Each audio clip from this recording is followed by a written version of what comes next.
Welcome to the Drexciyan Empire. We have just completed our graphic novel, The Book of Drexciya Volume 1, and we are honored to present an interview with Mrs. Helen Stinson, mother of James Stinson, founder and one of the partners, along with Gerald Donald, of Drexciya. Thank you very much, Mrs. Stinson, for allowing us to come into your home here on the surface world. You're very welcome. Thank you, and just wanted to ask you a few questions, and also if you wanted to say anything about your son, James Stinson. No problem. First of all, how was James growing up? What kind of youth was he as he was growing up? Very quiet, laid back. Just always seemed like he had something on his mind that was, I would always just say, deep. Oh. Whatever. It wasn't like, a really outgoing kid or wasn't mischief or didn't get in any troubles and things like that or whatever. But it was always like he had a mind thing going on where he was into his own thing, But like I say, no problems at all or whatever and stuff, but a good kid. Good.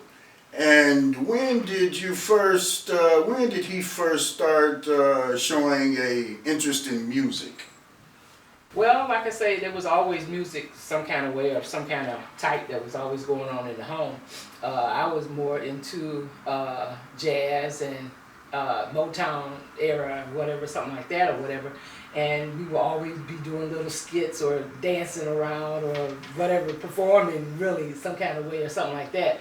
But I noticed more so when I believe it was like the end of junior high and going into high school, where with some of his friends, they would come over and they would be down in my basement, and next thing I know, I would be hearing music or whatever, or them talking about it or whatever. But that's when it seemed like he really took a big interest in it, about middle school and around that time or whatever, that he kind of I would just say blossomed or something or whatever. It just seemed like a light went off or something or whatever, is that he was into all different types of music. It wasn't just one type specific that he was into.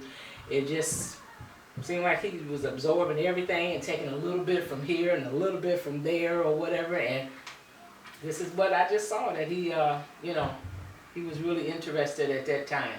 Very good. And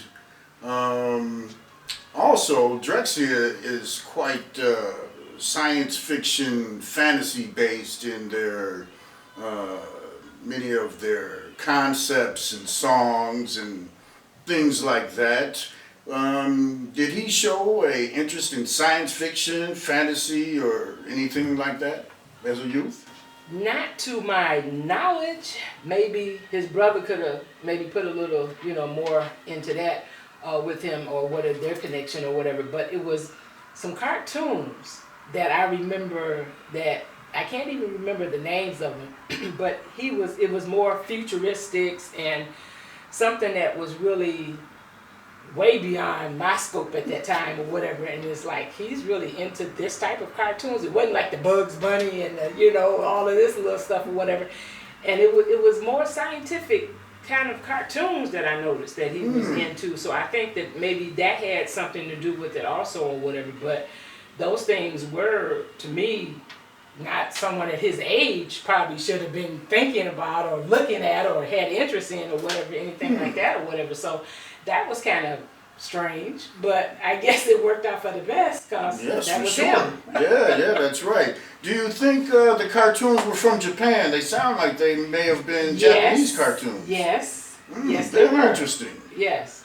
For sure. Like I say, I wish I would have did a little bit of more thinking on this before you got here, because I could have probably even got the name of it, because it was something X or something that was in it or something, and it was this little kid, and like I say, that they were, just, it was like had a feel in the era of, Japan or whatever, something like that was in it. But yeah, he was kind of really mesmerized by that. Oh, excellent. Yeah. That's really good to know. I've always been a fan of Japanese anime myself, and just good to know he was possibly influenced by that. Yeah. And also, when he formed Drexciya, he had a partner named Gerald Donald. Can you tell us anything about how they met and possibly how they began doing music? Well, all I know is that it looked like Gerald, I don't know, he took Gerald under his wings or something or whatever, but it was more like they just hit it off.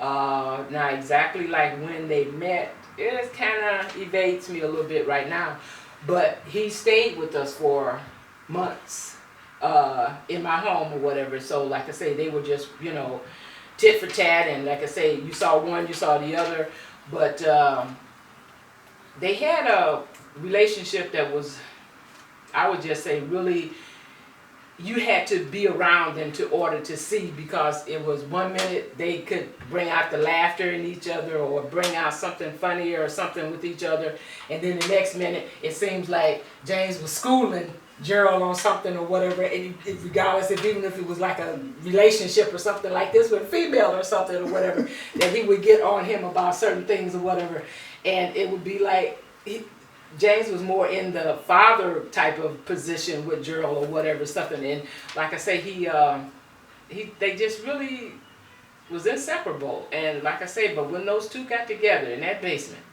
and making that music, and I'm like, turn it down, what is that going on down there? And I can't concentrate up here. At the time I'm working, I work midnights or whatever something, and then they doing this during the daytime, and I'm like, oh, when am I supposed to sleep?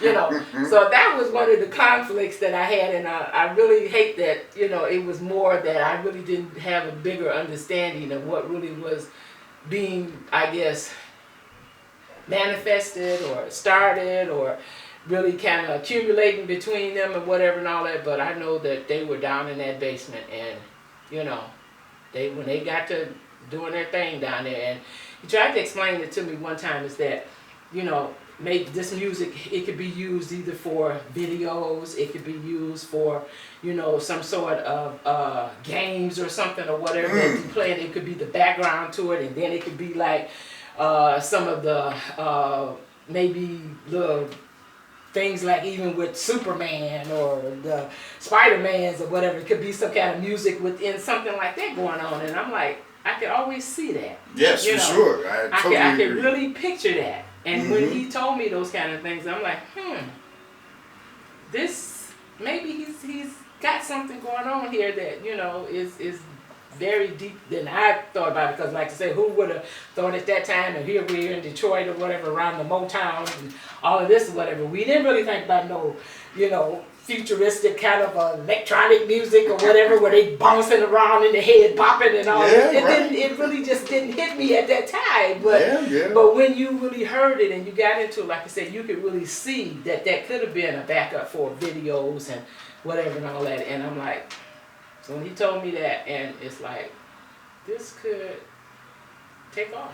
I totally agree. I find he had came over to my house several times when I was working on the artwork for the Neptune's Lair album, which you gave me last year. I do appreciate that. And we talked about many different deep science fiction concepts, and just wanted to mention those to you. I thought he was quite brilliant with his science fiction, and based on all of the Drexciya songs, he clearly had some sort of deeper vision of what he was doing. Yes. And so also, many people from around the world are big fans, so just wanted to mention that they appreciate your son, and I met many of them on the road when I was promoting the graphic novel, so just wanted to say thanks to you for nurturing James and raising a son who would do such beautiful, wonderful music. I really appreciate that, and only I think the drawback that I have in all of this is that I really didn't realize until after his passing as to really how well known he was known and how deep this was, and like I say, for it, the scope that was all over the world. That really just threw me for a loop, and like I say, I haven't gotten over that till today, and that's been 17 years ago. Wow. But it's been more and more, it's been coming out of the woodwork or whatever, and so many people have been saying that, you know, how they appreciated his music and how it has even advanced them and whatever they were doing and whatever, and it was like, it's just mind-blowing, and I just really had no concept at that time as to really the depth of how it really, you know, went on. But I heard some of his interviews. This was after his passing, of course, and it brought back where, wow, I really had a gem here in my hand, and I didn't even know it. Yes. You know, and it was like, wow, he could have did so much. And like I said, he still is doing it in his own way, and I hope that his brother can continue with, and maybe even his kids can continue with certain things or whatever and all that can, you know, further this and whatever. But I just really did not know like I say, the depth of this. I really didn't, you know. And like I say, I'm really open to it, and it has really opened me up more, and it has really enlightened me and advanced my perception of all of this. And I'm willing to, like I say, be a part of this as any way I can or whatever, and just to say thank everybody for letting me know and letting me in on this too, because other than that, I wouldn't have known either. Wow, I think that's really wonderful. And going forward in the future, you mentioned James's brother a few times. His brother Tyree, he's going to be coming soon into the main society again. Do you want to speak about that at all, or? 48 more days. Yes, yes, it's a countdown now. Yes, it is, and I'm Xing him off, and he is also. We're both on both sides anxious for this, and even Michael Banks, who's he's going to be collaborating with, and he's going to be, you know, I think really helping Tyree out. They got some things that's going on or whatever, and they're going to try to continue certain things or whatever about James's music, and also he feels that he has a responsibility, I think, to his kids, and I guess also to me also, you know, to bring about his legacy, to making sure that it doesn't die, making sure that it stays, you know, out in the public and in the forward, that everyone remembers and can have some kind of concept of what's going on. But I don't think that would even be a problem as to having it there. My thing would be is that he just put himself into it and then get out of it what he needs to get out of it, and then he can put maybe his spin on certain things or whatever. Because like I say, they did have a relationship that I didn't even know about, maybe that had something to do with each other as to, you know, their relationship with the music part about it and whatever. So I believe all of that's going to come out. Yes, and yes. I believe that it's right now, like you said, dormant, but in 48 more days. Yeah, that's really good, and I'm hoping that he can continue what he was doing before he had to unfortunately go to prison, which was, he had a group called the Aquanauts, and I'm hoping he can recreate some of that and follow along with the legacy of his brother, and also perhaps bring in some of the family, some of his children, and perhaps James's children. There's so many things that can be done to you know, extend what James created. Whatever, like I say, you know, between James's brother Tyree and Michael Banks and everyone else that's associated with that, you know, underground resistant, you know, Drexciya, whatever that, you know, that they have maybe lined up, or maybe some ideals that they're going to put on the table and whatever.